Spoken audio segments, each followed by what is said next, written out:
je suis content de voir que vous êtes là. On va un petit peu parler du brassage dans la colonne, parce que c'est un sujet qui est quand même vachement important, n'est-ce pas? Alors, je vais commencer. Alors, c'est une conf un petit peu assez spontanée. Hein. Je vais vous dire tout ce qui me sort de la tête. Et si vous avez des questions, surtout n'hésitez pas. Hein, ce qui est intéressant, c'est aussi que vous m'exposiez un peu vos cas personnels et puis qu'on discute un petit peu aussi de vos accords. Si vous avez des questions, des choses comme ça, on n'est pas trop de monde, donc on va profiter. Alors, je ne sais pas si vous connaissez Thune, je suppose. En tout cas, je vous discute des catalogues après. C'est une entreprise qui a été créée en 1960 et c'est une entreprise qui a créé la première pompe d'aquarium. Avant ça, il n'y avait que des diffuseurs à air et puis des bougies partout. Donc à l'origine, c'était un moteur avec un axe et la turbine qui était dans l'eau. Voilà, ça c'était la première pompe d'aquarium. Et de tout ça, il y a toute une gamme de filtres qui ont été développés, un tas de choses. Et en 1963, l'entreprise a inventé le premier écumeur pour les aquariums avec un moteur. Avant, c'est pareil, il y avait des écumeurs, mais c'était des écumeurs à diffuseur.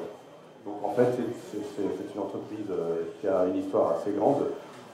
Tout ça, c'est exposé dans le catalogue, je vous le dirai. Alors là, l'entreprise se situe en Allemagne, en Bavière, et tout est fabriqué chez nous sous le toit de l'usine. On a quelques petits composants qu'on importe, par exemple les magnets, ou bien les alimentations électroniques. Il n'y a plus personne qui fait ça en Europe. Mais tout le reste est fait chez nous. C'est une entreprise de taille moyenne, une entreprise familiale. On est tous là en train de... On est des aquariophiles aussi, donc on est concentré sur nos appareils. On ne fait pas des très grandes séries, on fait des moyennes séries. Et ce qui nous permet aussi de réagir très vite sur un produit, si on veut faire une amélioration, si on veut faire un SAV performant, c'est plus facile que si on faisait des grandes séries, etc. Voilà, juste pour vous le dire. Alors, je vais juste vous expliquer un petit peu, si je veux trouver feutre, ouais. Le principe des pompes. Alors, je pense que ce qui vous intéresse, c'est surtout les pompes à hélice, les pompes de brassage. Hein. C'est pas tellement les pompes centrifuges et les pompes de refuge. Hein. C'est ça. Je pense que vous êtes surtout intéressé par comment on fait un brassage. Alors, je vais vite vous expliquer.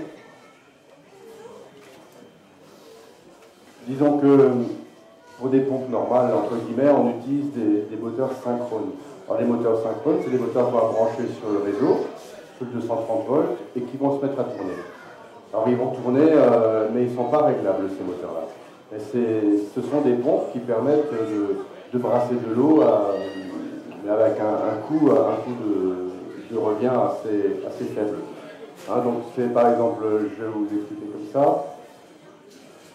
Vous avez des vis, vous avez un moteur, vous avez un moteur tout autour. Tout ça c'est dans la résine. Alors le moteur synchrone tel qu'on le fait chez nous, il ne sait pas dans quel sens il va démarrer. Quand vous démarrez une pompe, c'est au hasard qu'il va se mettre à tourner. Par exemple pour une pompe centrifuge, si vous prenez les pompes que vous trouvez dans le commerce, de chez Heim, de chez tout le monde, eh bien les corps de pompe sont faits comme ça. Vous l'aurez certainement déjà remarqué. C'est fait comme ça pour que quand la pompe tourne dans un sens ou dans l'autre, vous avez toujours de l'eau qui est pompée. Les pompes centrifuges que nous on fait, elles sont faites comme ça. Elles sont faites comme ça parce qu'elles tournent toujours dans le même sens. Ce qui permet d'éviter plus d'eau avec moins de consommation. Hein, on n'a pas ce type de corps de pompe qui n'est pas très hydrodynamique. Pour les pompes à hélice, le problème c'est que l'hélice peut que tourner dans un seul sens. Si vous faites tourner l'hélice dans l'autre sens, elle va pousser l'eau en arrière. Alors là, on avait déposé un brevet à l'époque. Si la pompe vient en avant parce que l'hélice tourne dans le mauvais sens, elle vient se prendre ici dans la croix qui est en sortie de la pompe, elle va se bloquer, elle repart dans l'autre sens et elle envoie l'eau vers l'avant. Ce qui nous permet de faire une pompe unidirectionnelle sans électronique. Hein, ça c'est pour les choses basiques. Mais disons que le gros des pompes qu'on vend chez nous, c'est des pompes électroniques. C'est-à-dire que regardez dans quel sens tourne le rotor et qui va lui dire tout de suite tourne dans le bon sens. Et ça nous permettra de faire des pompes qu'on peut varier en puissance, c'est-à-dire qu'on lui varie la consigne qui rentre, et vous aurez un effet de vague, vous pourrez faire une wavebox, vous pouvez faire des effets de marée, un tas de choses, quoi. Ce sera intéressant. Alors, en 2002, on a inventé la pompe Stream. Donc, avant 2002, il n'y avait que des pompes centrifuges pour faire le brassage dans les bacs. En 2002, on a eu l'idée comme ça, de mettre une hélice sur le bloc moteur, et d'un coup, on est arrivé à générer 13 000 litres d'eau avec une quarantaine de watts. Alors ça, c'était quelque chose d'incroyable, ça a révolutionné la manière de faire le brassage en aquarium, et c'est là que, quand même, on s'est rendu compte, enfin, que tout le monde s'est rendu compte que le brassage, c'est ce qu'il y a de plus important après l'éclairage. L'éclairage dans un récif, on va dire, c'est ce qu'il y a de plus important, mais juste après, il y a le brassage. Vous pouvez peut-être avoir un traitement d'eau qui n'est pas si performant, etc. Mais si vous avez un gros passage dans votre aquarium, vous n'aurez jamais de problème. Le brassage participe aussi, je change les papiers. Si vous avez un aquarium avec des bonnes pierres vivantes, hein,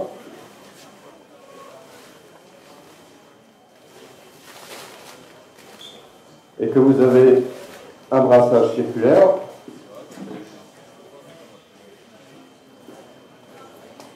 vous avez un bon brassage circulaire dans le bac, et pour ça on en discutera après, il y a une manière de placer les pompes, et bien vous aurez toujours ces pierres vivantes qui auront un effet biologique hyper important. En surface, ça va être un vrai filtre biologique, mais qui ne va pas s'encrasser.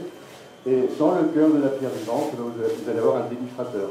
Ce qui fait que, ce que je vais vous expliquer d'une manière simple, hein, c'est que si vous avez un bon brassage, vous avez un aquarium qui fonctionne biologiquement aussi de manière optimale. C'est super important. Alors, si vous me demandez combien de fois le volume, je ne peux pas vous dire. Parce que combien de fois le volume par heure, c'est ce qu'on disait à l'époque quand on avait des pompes centrifuges. Par exemple, si vous aviez des pompes centrifuges, on disait en général pour un récifal 10 fois le volume par heure, ou 15 fois. Mais avec des pompes à hélice, ça ne veut plus rien dire, puisqu'on a des très gros débits. Et si en plus les pompes se mettent à pulser, qu'est-ce qu'on va prendre comme débit? Le débit moyen ou le débit maximum? Donc c'est très difficile. Je peux vous donner quelques normes, mais on ne pourra plus dire il vous faut 10 ou 20 fois le débit par heure. Ça, il faut bien comprendre, c'est pas si simple que ça. Donc, on va juste... ce que j'avais prévu. Ouais, alors, on va dire, nous, on a une certaine manière de faire le brassage, après ça se discute, hein, ça s'adapte en fonction des aquariums, mais le but, c'est d'avoir le moins de matériel possible dans le bac, le moins de consommation, et le moins de choses visibles, parce qu'il faut toujours considérer l'aquarium comme un tableau. Moi, perso, même si je suis chez Toulouse, je n'ai pas envie de voir de ça. Donc, l'essentiel, c'est ça. Il y a des fois des gens qui viennent chez moi et qui se disent « Ah, là, je vais avoir un tas de matos dans la com de Claude. » Ils sont très déçus parce qu'il n'y a pas grand-chose. Par contre, il y a un bon brassage, mais il n'y a pas grand-chose. En tout cas, ni de matériel et ni de visible. Il s'agit d'avoir le moins possible, mais il faut vraiment que ce soit efficace. Hein, donc moi je ne milite pas pour que vous achetiez absolument X pompes de chez nous et que vous mettiez plein de matos partout. Non. Je milite pour less is more. Alors on va prendre l'exemple hein, d'un aquarium tout simple. Je vous ferai ça vu du haut. On va prendre par exemple un 300 litres. Alors, dans un 300 litres, c'est très simple, parce que ça c'est le bac vu de devant. Voilà. Alors, au départ, en 2002, on avait des pompes qui étaient réglables en 2D. Donc on pouvait faire ça avec, ou on pouvait faire ça. Et en 2008, en 2006, très exactement, on a créé la NanoStream, en fait les 10 ans cette année de la NanoStream. Et ça, c'était une boule, vous voyez, et ça permettait d'orienter la pompe au degré près, exactement, et c'est ça qu'on a besoin. Donc en 2008, on a fait ça aussi pour les grosses pompes. L'avantage, c'est de pouvoir mettre les pompes assez bas dans l'aquarium et faire relever le brassage. Ça vous évite de remuer le sable et vous avez un brassage en profondeur qui va de bas jusqu'en haut en ayant aussi une surface qui bouge. Alors là, je vous donne vraiment 80% des cas de figure. C'est de mettre la pompe dans le coin, ici,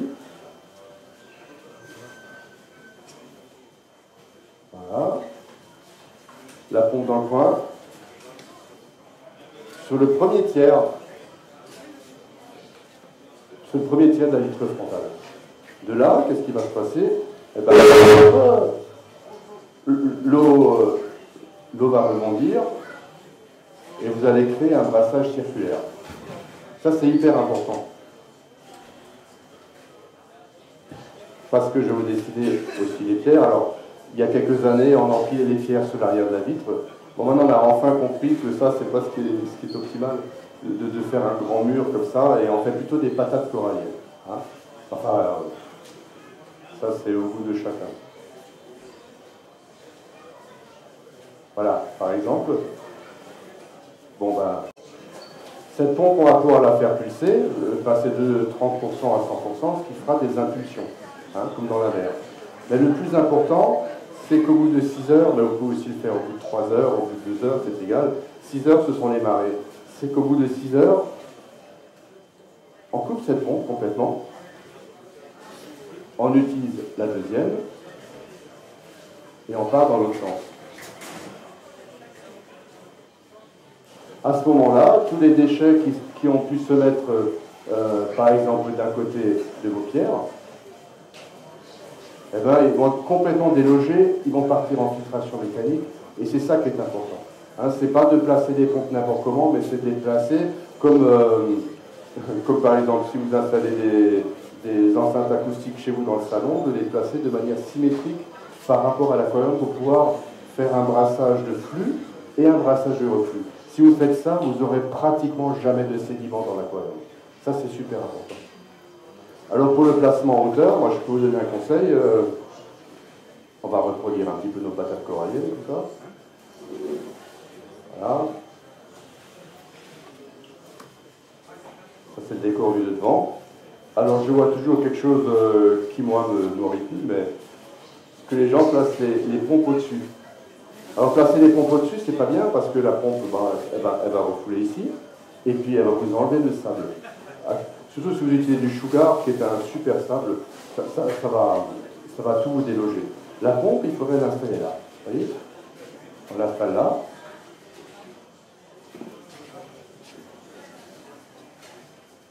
On va l'installer là et l'autre, on va l'installer là derrière.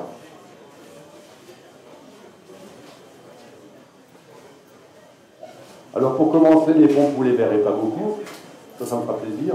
Et puis, vous allez toujours prendre le premier tiers de la vitre frontale et vous allez viser ça.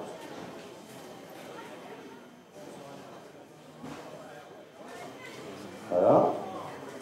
Vous allez viser ça. À partir de là, les lignes de brassage sont parallèles dans le bac.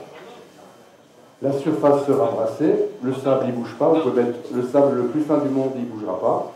Et vous aurez votre récif qui sera vraiment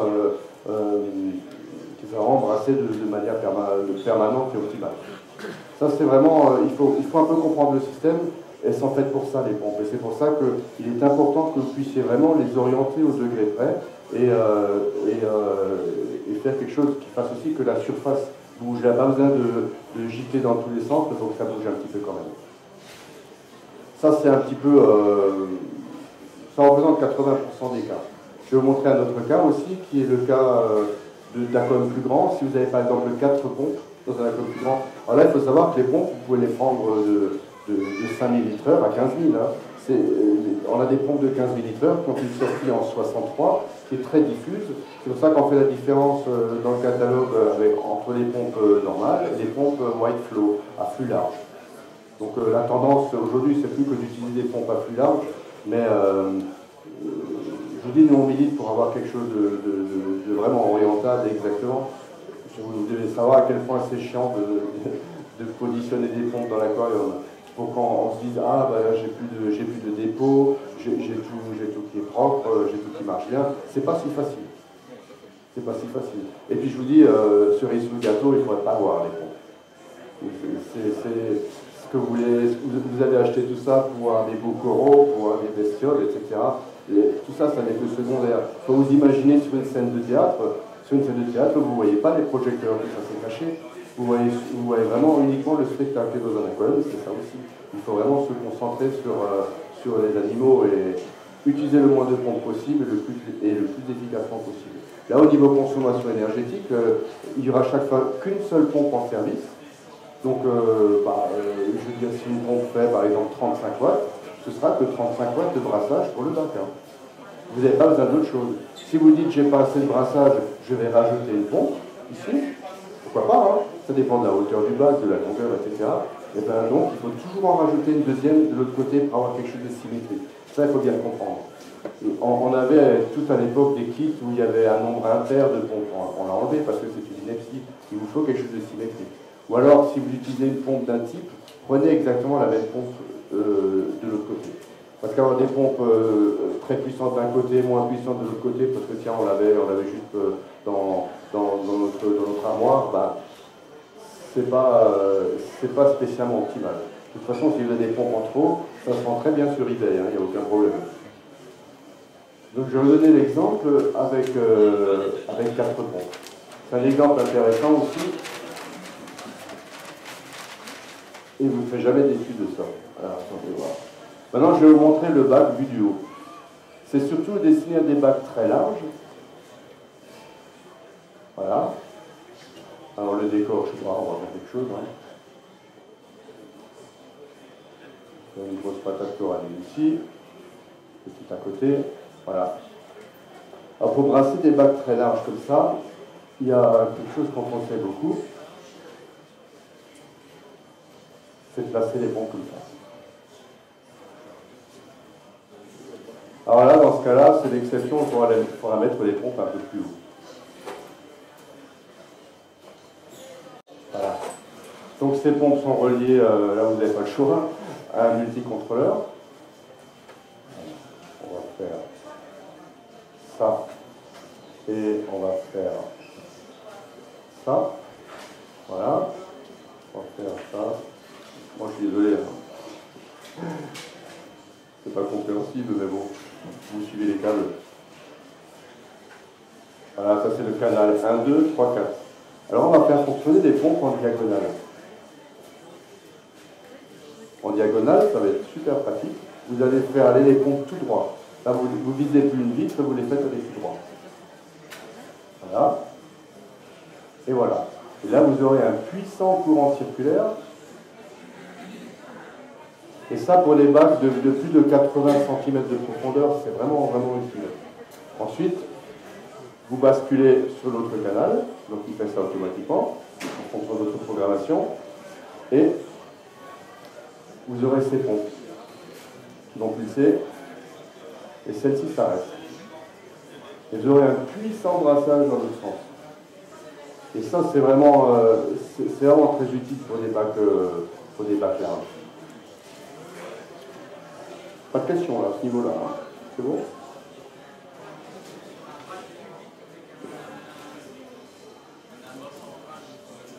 Un bac qui se voit dans les deux sens?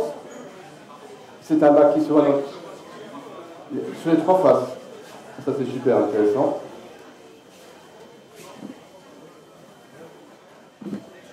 Avec une patate centrale, hein, je suppose. C'est ça?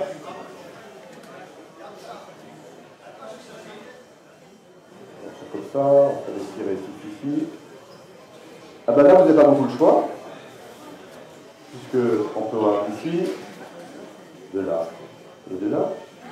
Et vous avez forcément, enfin j'espère, une face qui est contre un mur. Ben là, le seul choix, c'est de mettre les pompes ici, qui aillent tout droit.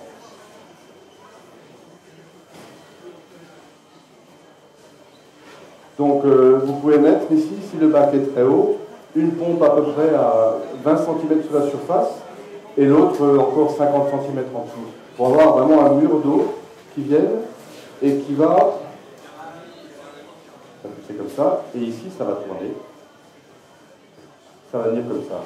Alors une fois le groupe de pompes, peut-être une ou deux, je ne sais pas, et une fois ce groupe de pompes. Et là, choisissez en fonction de la longueur, soit des pompes à flux en longueur, par exemple la 6105, si on prend cette pompe-là, vous avez deux corps de pompe qui sont fournis, un corps de pompe de 50 qui permet à l'eau d'aller très loin, et un corps de pompe de 63 qui est beaucoup plus diffus. Ça, il fait quelle est la longueur le bac? Ah, c'est un véritable tube.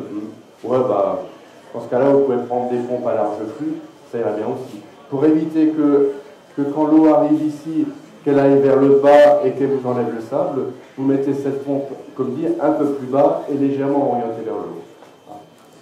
Vous avez fait ça? Bah ouais. Je peux rien vous dire. Oh ouais, non, mais c'est intéressant, mais il faut que je vous dise aussi, si vous avez des questions à ce sujet, vous envoyez un email chez TUS, et ça arrive automatiquement sur mon poste. Donc, vous pouvez m'envoyer des photos, vous pouvez m'envoyer un tas de choses, et puis on peut en discuter. Bon, moi, ça me passionne, alors c'est toujours, mais c'est malheureusement vite réglé en général, c'est pas, il n'y a pas besoin de faire 10 emails. Si c'est bien expliqué, je vous le dis, vous l'appliquez, ça marcherait dans tous les cas. Celle dans le bac. Voilà. Alors, oui, pardon? dans le dessin du dessus, les pompes, vous les mettez au-dessus. Au-dessus. Vous les mettez à quelle hauteur?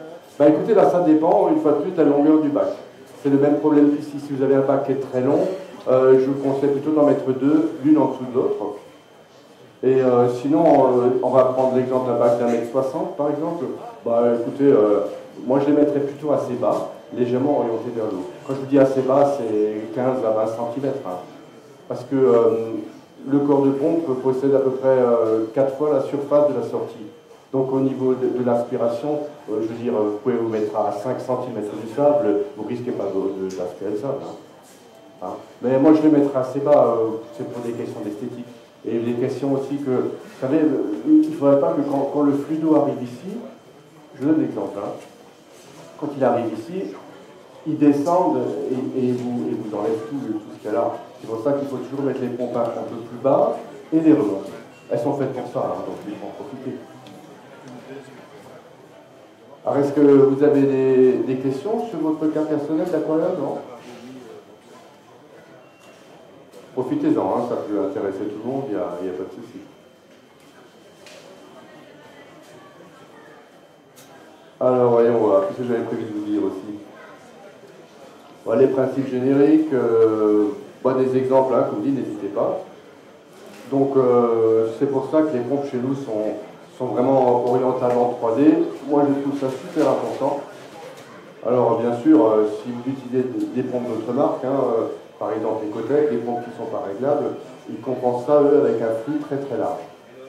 Après, il faut essayer de les installer pour que ça réponde à peu près à ça. Hein, pour que vous ayez quand même un flux circulaire que vous dégagez par votre sable. Après, il faut faire des essais. Ici, ces pompes, je vous dis, vous installez comme ça marche pas dans tous les cas. Maintenant, si vous avez d'autres marques, des pompes avec des architectures différentes, il faudra faire des essais et vous y arriverez peut-être pas du premier coup.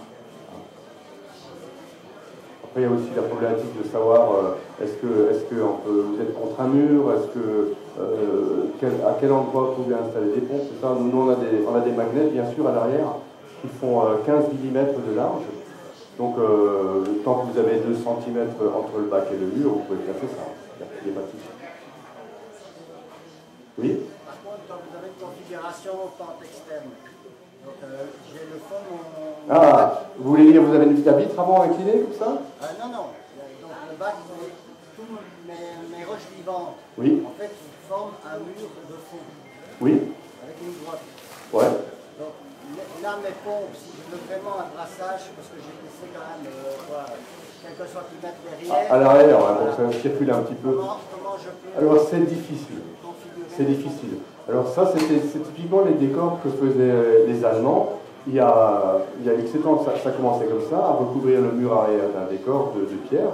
Mais le problème, c'est que si un jour vous démontez ce genre de bac, vous avez 5 cm de sédiment parce que c'est très difficile. Alors pour ça, je peux vous conseiller quelque chose d'autre que je vais rapidement vous expliquer, c'est la white box.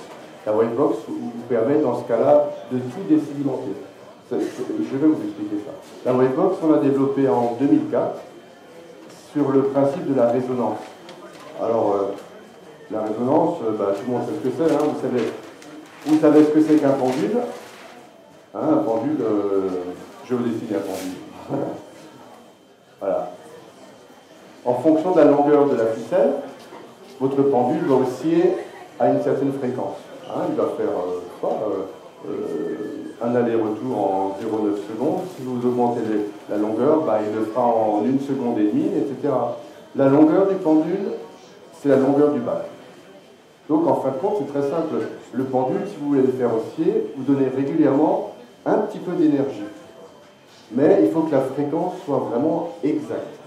Ce qui fait qu'avec une petite pompe, vous pouvez, en ayant la bonne fréquence de poussée, vous pouvez brasser des quantités d'eau énormes. Ça vous comprendrez bien. Hein. Et la Wavebox est basée sur ça. Alors la Wavebox, en fait, c'est une boîte avec une pompe stream à l'intérieur. Et c'est tout simplement ça. Donc, cette Wavebox est placée dans le bac. Le niveau d'eau arrive ici, par exemple. Et vous avez un petit contrôleur qui est livré avec, qui va vous chercher la fréquence. C'est-à-dire qu'il va commencer à 0,3 secondes, et il va diminuer sa fréquence. Et dès que vous avez votre bac qui commence à bouger, hop, vous appuyez sur stop, et la fréquence reste enregistrée dans l'appareil. C'est-à-dire qu'il faut trouver la fréquence à laquelle on va donner chaque fois une petite impulsion au pendule. L'eau va rentrer dans la boîte, la pompe va s'allumer, l'eau va sortir, et puis la pompe va s'arrêter, et l'eau va rentrer de nouveau juste ici.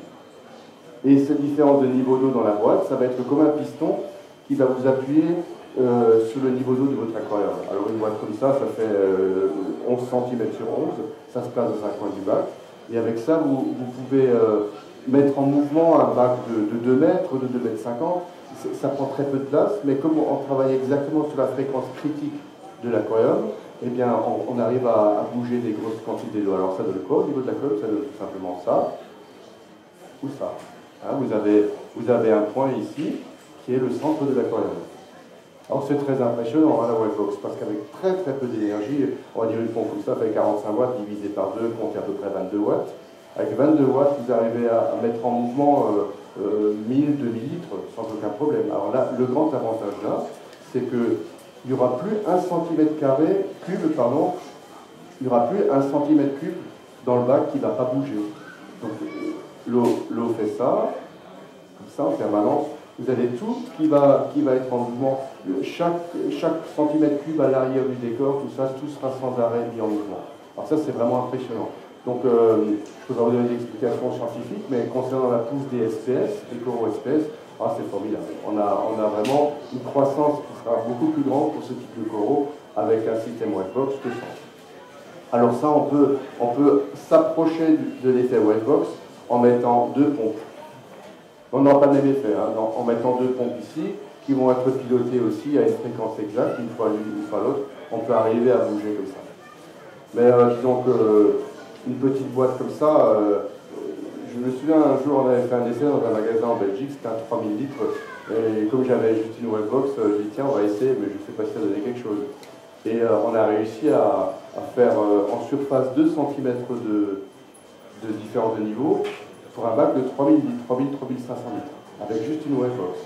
Alors il faut dire que plus que vous aurez de décoration, plus que ça va freiner. Hein. Donc en fait, si vous demandez, oui, mais il faut combien de Wavebox, quelle puissance, ça dépend de votre décor. Si vous avez un décor qui est très volumineux, il faudra peut-être en mettre 2 côte à côte. Mais si vous avez un gros volume et un bac qui n'a pas trop de décoration, vous pouvez arriver à un effet incroyable. Donc cette Wavebox existe en petit, et en grande aussi, pour des bacs jusqu'à là. On donne ça, mais ça dépend de la forme du bac, ça dépend du volume de décor, on peut aller jusqu'à 3000 litres. Mais si vous regardez la quantité d'eau que vous déplacez, c'est vraiment incroyable. Alors l'avantage de ce système, c'est que si on a maintenant, je ne sais pas si vous voyez encore, hein, si on a un aquarium normal entre guillemets, on va mettre la Wavebox dans un petit coin ici. Voilà, elle va pulser, elle va vous faire votre oscillation du bac. Alors, il faut savoir que l'oscillation à ce niveau, elle n'est pas toujours très impressionnante. Hein. Ça se situe entre 2 et 3 cm, mais en profondeur, c'est énorme ce qui se passe. Hein. Et alors, il y a aussi un autre problème, dont il faut que je vous parle, c'est qu'il faut vous imaginer, quand votre bac fait ça, là, vous avez facilement, dans ce coin ici, vous avez facilement 30-40 litres hein, sur un bac de taille moyenne. Bon, bah, c'est 30-40 litres, imaginez qu'ils font au niveau du poids, ils font ça sans arrêt. Imaginez un sac de ciment de 40 kg que vous allez trimballer à une seconde, une fois à droite, une fois à gauche. Le problème, c'est pas le verre. Hein, dans les normes actuelles du décollage, il n'y a aucun problème. Le problème, c'est le meuble. Vous n'avez surtout pas intérêt à utiliser un meuble type meuble assemblé, vous savez, comme chez Ikea, comme ça, vous prenez des accom un peu bas de gamme, vous avez intérêt à avoir quelque chose de costaud. Parce que le meuble peut très facilement se mettre à bouger de 1 mm, comme ça, facilement. Et c'est ça qui va vous détruire les joints de silicone. Alors, depuis le temps qu'on fait ça, on n'a pas d'accident recensé. Mais bon, ça peut arriver. Alors, il faut que je raconte une petite histoire, si vous avez 5 minutes.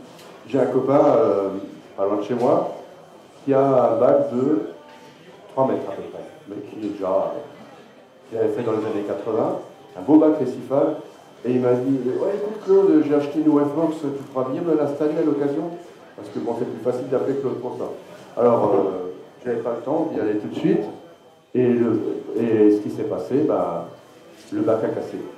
Le bac, si vous prenez le bac comme ça, il a cassé comme ça. Alors vous imaginez le drame. Seulement, il n'y avait pas la Wavebox dedans. Il n'y a pas la Wavebox, il y a la dalle de sa maison qui a bougé légèrement, qui lui a cassé son bac, ouais, il doit faire 3 mètres, qui lui a cassé son bac. Et heureusement que je n'avais pas la Wavebox dedans, parce que même moi, j'aurais dit ça vient de la Wavebox, il y a trop de contraintes, c'est pas bon, etc. Donc, en fait, il l'a réparé, il a remis ses animaux, c'était un cirque. Et après, je lui ai installé sa Wavebox, et depuis, il en est content. Il y a aussi un truc, si vous avez un ceinturage de bac, tout autour, ça c'est un cas que j'avais par email cette semaine, en Allemagne, ceinturage de bac, à chaque fois le niveau platch, il va aller dedans, et l'effet, il sera pratiquement nul. Il faut que l'eau puisse se déplacer. Ou si vous avez un ceinturage de bac, il faut vous mettre en dessous et mettre un bandeau ou quelque chose, mais si ça se plate chaque fois dans un renfort, c'est pas la peine. Il faut vraiment que vos renforts soient faits plutôt au milieu, ou pas du tout, hein, si vous avez un verre qui est assez épais. Alors, la Wavebox se combine parfaitement à d'autres types de brassage. On va mettre la Wavebox dans un coin, on va prendre un bac de 2 mètres à peu près. Hein. Bah, la Wavebox dans un coin, le niveau va osciller, comme ça. Et ce qui se passe, vous pouvez faire aussi un aquarium avec une Wavebox seule. Ça, c'est ce que j'avais pendant longtemps. Après, comme ça poussait, les coraux, j'en ai rajouté une deuxième, et après j'ai fini par rajouter encore des pompes. Mais le fluido, il va faire ça. Vous voyez, si vous suivez mon feutre, il va faire ça. Après, il va revenir un petit peu en arrière. Il va faire ça. Il va revenir un petit peu. Il va faire ça. Il va revenir un petit peu. Ce qui fait qu'en fin de compte, vous aurez un brassage circulaire dans votre bac. Ensuite, si vous avez, par exemple, un retour de la pompe de filtration qui est ici, qui est ici, ben, on peut mettre la Wavebox sur une cellule photoélectrique qui fait, tout ça c'est livré avec, qui fait que quand l'éclairage se coupe, la Wavebox se coupe. Et dans ce cas-là, ben, vous avez le flux de votre pompe de filtration qui va vous faire un brassage dans l'autre sens le soir. Alors, vous voyez, d'une manière très simple, vous pouvez faire quelque chose qui est déjà fantastiquement récifal et qui va pour beaucoup d'aquariums. Je me souviens que j'avais fait une expo il y a X années que ça sur Paris, et on m'avait mis un petit stand sympa, et juste en face, il y avait des aquariums juste avec des pierres vivantes et une Wavebox qui faisait bouger tout ça. Et au stand à côté, il y avait des bacs de mer qui étaient tenus par des filtres externes, hein, des filtres externes qui étaient ensemencés en bactéries, etc. Et puis il y a le premier bac qui a commencé à tourner de l'œil, l'eau est devenue trouble, les poissons en surface. Ben, on a dit, écoute Claude, on vient mettre des poissons dans ton bac avec la Wavebox. Je dis, ouais, mais j'ai pas de filtration, j'ai rien dedans, hein. C'est uniquement des bonnes pierres vivantes et un flux d'eau qui bouge comme ça. Bon, ils ont mis ça dedans, bon voilà, pas de problème. Le deuxième bac a tourné de l'œil, on a mis les bacs du deuxième, les poissons du deuxième bac toujours dans ce bac à Wavebox qui était à 300 litres à peu près, et idem pour était rempli de poissons. Alors c'était assez marrant parce que tous les poissons ils montaient, ils descendaient. Il y avait un petit baliste, quand il en avait marre de monter et descendre, il se mettait dans une roche, il sortait ses béquilles et il ne bougeait plus. Ça c'était super marrant à observer. Et ce bac n'avait ni nitrite, ni nitrate, rien du tout. Au bout de quelques jours de ça, et les autres bacs étaient morts hein, de toute façon. Alors pourquoi? Parce que justement avec cet effet Wavebox, les pierres vivantes qui étaient là-dedans, elles ont joué le rôle de super filtre biologique. Parce qu'il n'y avait pas une trace de nitrite à la fin du salon. Donc on n'a pas quantifié ça scientifiquement chez nous. Hein. Je veux dire, on n'a peut-être pas on a juste l'expérience, on n'a pas les mesures, on n'a pas pris le temps de faire des mesures, mais l'effet est vraiment intéressant. Et c'est souvent un petit peu oublié la Wavebox pour ça, mais c'est très bien pour la désédimentation d'un aquarium, c'est très bien pour le fonctionnement biologique de tout un récif. Voilà. Et là, dernièrement, on a fait pas mal d'améliorations pour qu'elle soit encore plus silencieuse, parce que les toutes premières qu'on avait, elles avaient tendance à ronfler un petit peu. C'est aussi pour ça que le fait de mettre une cellule photo qui permet d'arrêter la Wavebox la nuit et changer un peu le brassage, c'est bien aussi d'une manière acoustique, quoi. Parce que elle a tendance à ronfler, puis vous sentez l'air qui rentre, l'air qui sort, ça on ne peut pas négliger, mais les actuelles sont beaucoup plus silencieuses, puisque le taux de tolérance du public a baissé, quoi. Aujourd'hui, tout le monde veut des choses très très silencieuses. Et avant tout nos épouses, vous imaginez. Elles ont tout à fait raison. Alors, je peux vous parler encore de notre dernier développement. Est-ce que vous avez des questions à ce sujet? Est-ce que je peux répondre à quelque chose de personnel ou... Soit je suis là-bas au comptoir Mattel. Si vous avez des questions encore, vous pouvez venir, hein, et puis on pourra continuer. Je suis là pour 2 jours. Bon, alors nous, la pompe idéale, hein, on l'a pratiquement trouvée avec les streams. Hein. Qu'est-ce que vous voulez faire de plus, de toute façon, hein. Mais le seul problème, c'est qu'il reste encore un petit truc à faire au niveau du bruit. Alors on a développé, ça fait un certain temps qu'on est dessus, on a développé un nouveau type de pompe, qui est une pompe inaudible. Alors je ne sais pas si vous allez me croire, vous verrez bien de toute façon. Mais cette pompe, vous n'entendez rien. Parce qu'elle possède un rotor à l'intérieur qui est suspendu magnétiquement. Donc c'est un palier magnétique, c'est le genre de technologie qu'on utilise dans des compresseurs à très haute vitesse ou dans des pompes pour véhiculer du sang, par exemple. Donc ça n'existe pas, il n'y a personne qui l'a fait jusqu'à présent. Le design de la pompe est un petit peu spécial par rapport à ce que vous connaissez, puisque le moteur est en longueur. Il y a une partie moteur et une partie suspension magnétique. C'est pour ça que c'est comme ça. Et là, on a appliqué ce qu'on a fait sous la petite NanoStream 6020-6040, il y a quelques années. C'est-à-dire que la 6020-6040, c'est une pompe qu'on a fait pour vraiment les petits bacs. À l'époque, il y a quelqu'un qui est venu chez nous, qui m'a mis une nano-corallia sous le bureau, qui a dit voilà, c'est ça qu'on veut. Je me suis foutu de ma gueule. J'ai dit il n'y a rien qui sort. Elle coûte 35 €. Et la 6015, par exemple, de chez nous, fait à peu près 3 fois ce débit et coûte le même prix. Alors, ouais, mais cette pompe, elle se vend parce qu'elle n'est pas grande. Je dis, ah, ça c'est vrai. Effectivement, elle n'est pas grande. Et nous, nos nanostreams, avec leurs 70 mm de diamètre, c'est vrai que ça se voit. Alors, on a fait une pompe qui est très compacte, avec le moteur qu'on a. De toute façon, on n'a pas racheté les nouvelles pièces. Et cette pompe, en fait, elle a l'hélice qui pousse vers le haut. On a mis un petit déflecteur, ce qui fait que cette pompe, on peut la mettre à l'arrière du décor. Vous pouvez la faire en catalogue, hein, vous prenez, etc. Après, on peut la mettre à l'arrière du décor, et avec un déflecteur, elle va balancer l'eau par-dessus le décor. Ce qui fait que si vous voyez l'aquarium, vous ne voyez pas de pompe. Vous avez juste un câble qui descend. Alors pour les petits bacs nano, c'est encore plus important que pour des grands bacs, parce que si déjà vous avez une petite surface et que vous voyez des pompes au-dessus, franchement, je ne sais pas si c'est très beau. Donc cette pompe est un succès incroyable. Et étant donné que le design du moteur de cette pompe est très long, on a fait pareil. Donc cette pompe, typiquement, vous la mettez dans un coin du bac, vous mettez le déflecteur, vous la mettez dans un coin du bac, et l'eau va sortir comme ça, de manière très diffuse, et va vous brasser tout le bac. Et sans qu'on voit vraiment la pompe. Hein. Je vais vous faire un petit schéma. Je fais un petit schéma. Voilà. Avec les pierres vivantes, les décorations, les coraux, tout ça. Et bien cette pompe, on va la mettre typiquement. Alors là, je vous la fais en pointillé, à l'arrière de tout ça. Et vous avez le déflecteur qui va être ici. Et voilà. Elle va vous sortir l'eau comme ça. à vous viser pareil, le premier tiers, etc., comme ce qu'on expliquait avant. Mais c'est des pompes qui ne se voient pas. Cette pompe fait 15 000 litres par heure. Elle est réglable de 0 à 15 000. Donc,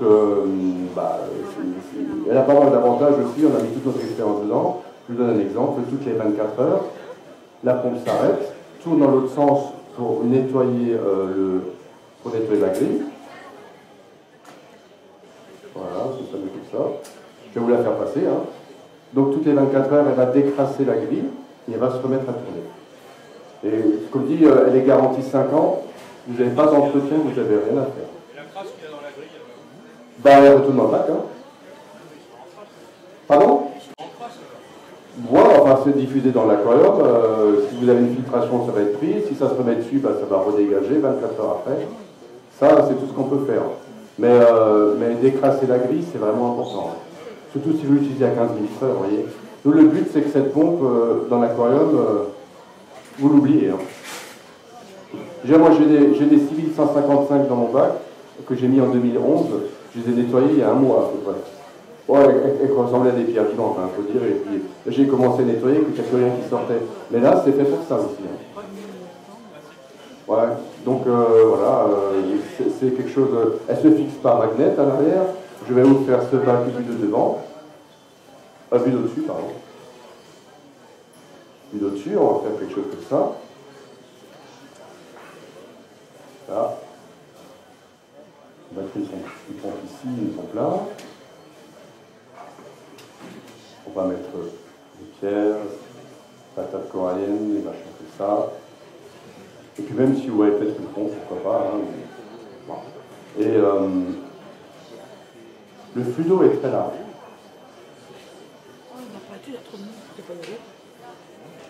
Voilà, vous visez ici. À la prochaine séquence au niveau du multicontrôleur, eh bien, vous arrêtez cette pompe et vous mettez en route celle-ci. Ça, c'est la nouvelle manière qu'on a, nous, de faire le brassage d'un aquarium. C'est-à-dire qu'on a la puissance des anciennes pompes, mais on a aussi la discrétion de ce nouveau type de pompe. Alors, il est possible qu'à l'avenir, il y a certains modèles qu'on arrête. Je vous donne un exemple. Elle a la puissance de la 6155 avec 15 000 litres. La 6155 fait vers les 400 €, je crois, en prix de vente public. Et celle-ci tourne à moins de 300. Avec 50 garanties, silence et tout ça, ce qui fait que vous pouvez bien vous imaginer qu'à un moment, la 6155, on va l'arrêter. Tant qu'elle se vend, on la fait, mais voilà. Donc l'évolution, c'est ça. Mais sincèrement, on ne pourra pas faire beaucoup plus que là où on est arrivé maintenant. Puisque le dernier facteur qui nous enquiquinait, c'était le bruit. Bien qu'on essaie de faire le maximum pour que les pompes soient silencieuses, mais vous avez toujours le bruit de ce rotor qui est sur un axe, qui transmet ses vibrations, parce qu'avoir quelque chose de parfaitement centré, c'est impossible, ou alors il faudrait payer le double pour la pompe, c'est toujours pareil. Et là, vous avez le rotor, je vais vous faire une coupe de la pompe. Une coupe de la pompe, comment je vais vous faire ça? En fait, ça fait ça. Là, ça c'est le moteur. Vous avez un puits à l'intérieur. Voilà. Vous avez ici une petite boule en céramique spéciale, impossible à casser. Vous avez un rotor ici, tout en longueur. Vous avez un petit peu d'eau qui peut rentrer en bas. C'est pour ça que sous la pompe, vous avez une petite grille. Là, il y a à peu près 1 à 2% d'eau qui peut rentrer, histoire de refroidir le moteur à l'intérieur. Voilà. Et là-dessus, vous avez des vis. Vous avez l'eau qui va rentrer par la grille et qui va ressortir ici. Alors c'est un rotor un petit peu spécial, très long, puisqu'il y a une partie qui sert au moteur et une partie qui sert à la suspension magnétique. Donc voilà comment ça marche. Et il n'y a pas de démontage à faire, il n'y a rien du tout. Et là, comme dit, on est sûr de nous, on met 5 ans de garantie, et parce qu'il ne devrait rien se passer de toute façon. Merci. Tout le monde a vu, je pense. Hein? Non? Pardon. Alors malgré tout, elle est tenue à l'arrière par des magnets et par des coussinets en silicone. Alors vous allez me dire, ouais, vous l'avez? Ben non, je ne l'ai pas. C'était prévu que je ramène les premières pompes ici. Et on va les sortir mi-novembre. parce qu'on est aussi dépendant de certains fournisseurs, et puis il y a eu du retard, et puis comme ces pompes-là, on les passe au banc d'essai pendant longtemps, avant qu'elles sortent de l'usine, donc on ne voulait pas maintenant sortir vite fait quelque chose pour l'anniversaire. Mais bon, je sais que David a dit que les gens peuvent les précommander, vous avez encore 10% ici, je crois, je ne sais pas quoi, ce qui fait que c'est pas trop cher. Vous prendrez en passant le flyer, que j'ai pris en français, ouais, on a un flyer où on explique tout ça. Hein. Voilà. Mais juste, maintenant, vous avez des pompes qui marchent très bien, certainement, bah, c'est parfait, gardez-les surtout. Mais si vous faites un nouveau système, bah, sachez qu'il y a ça maintenant. Alors, est-ce que vous avez des questions encore? Vous n'avez pas quelque chose que je peux vous expliquer, ou même sur autre chose, hein, sur l'écumage, ou même sur des produits concurrents, c'est pas un problème. Hein. Alors, chez Dunes, je m'occupe de tout ce qui est filtration, pompe et écumeur. Donc si vous avez une question, n'hésitez pas.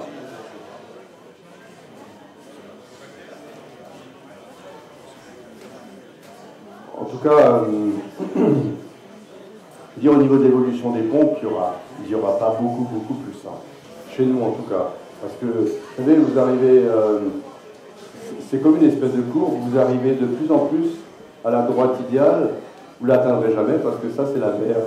Mais on s'en approche de plus en plus. Après, il y a un moment où il faut mettre beaucoup d'investissement pour des petits pas au niveau résultat. Donc je pense qu'avec la Stream 3, vous voyez, c'est ça l'emballage, avec la Stream 3, on est arrivé à un point où c'est quelque chose qu'on aurait toujours rêvé avant. Quoi, hein. Alors, les moteurs qui sont là-dedans sont aussi complètement différents des moteurs qu'on avait jusqu'à présent. C'est des moteurs qui sont plutôt issus de la robotique, enfin le principe du moteur, c'est plus du tout un moteur type pompe d'aquarium. C'est ce qui nous permet d'avoir cette performance. Oui, je vous en prie. Oui, excusez-moi, je ne sais pas. De celle-ci, oui. Ah oui, parce que cette pompe possède, vous verrez dans la documentation, cette pompe possède... Ah, vous l'avez? Ok, super. Cette pompe possède un petit contrôleur aussi, où vous pouvez régler le mini, le maxi, vous pouvez faire pulser la pompe, vous pouvez la faire fonctionner en wedgebox. Et vous avez encore une position qui s'appelle externe, sur laquelle vous allez pouvoir venir brancher un multicontrôleur. Ouais, bien sûr. Alors, d'origine, la pompe, elle peut déjà faire un tas de choses. Vous pouvez la mettre dans un circuit avec multicontrôleur et plusieurs pompes. Hein. Mais vous pouvez très bien prendre cette pompe seule, dans un bac. Je vous donne un exemple, vous avez un bac de 80 par 80 par exemple, vous la mettez dans un coin, elle va vous faire les pulsations, la baisse nocturne, tout ça. Ça c'est, je veux dire, le rapport qualité-prix, en fin de mois, on ne peut pas faire mieux. Alors là, il faudra prendre le capteur à part, il n'est pas différent. Ah oui, c'est une cellule qui se branche au-dessus, sur le contrôleur, et puis que vous mettez dans le champ lumière. Voilà. Non, c'est pas parce que le nouveau multicontrôleur qu'on a, enfin les deux nouveaux, ils sont avec un timer à l'intérieur, et c'est le timer qui va vous dire ça y est, c'est le jour ou c'est la nuit. Mais pour faire simple et pas trop cher, on a simplement une cellule photo. Je crois même que cette cellule photo, elle est aussi programmée pour faire cycle lunaire. Je crois que je confonds, non, mais c'est vrai, c'est ça aussi. Donc vous avez aussi un cycle lunaire, ça dépend si... Au pire, ça sert à rien, le cycle lunaire, et au mieux, vous avez le repos de coraux et tout le bac qui va creuser, quoi. Ça va déjà arriver. Ouais. Ah ouais. Alors c'est chouette, les petits gadgets comme ça, mais quand vous avez une repos de coraux en été, vous vous dites, ouais, je sais pas si j'ai bien fait. Je parle de vécu. Voilà, bah écoutez, hein, si vous avez une question, on va arrêter là. Donc je laisse la place à mon collègue. Merci encore d'avoir participé. Merci.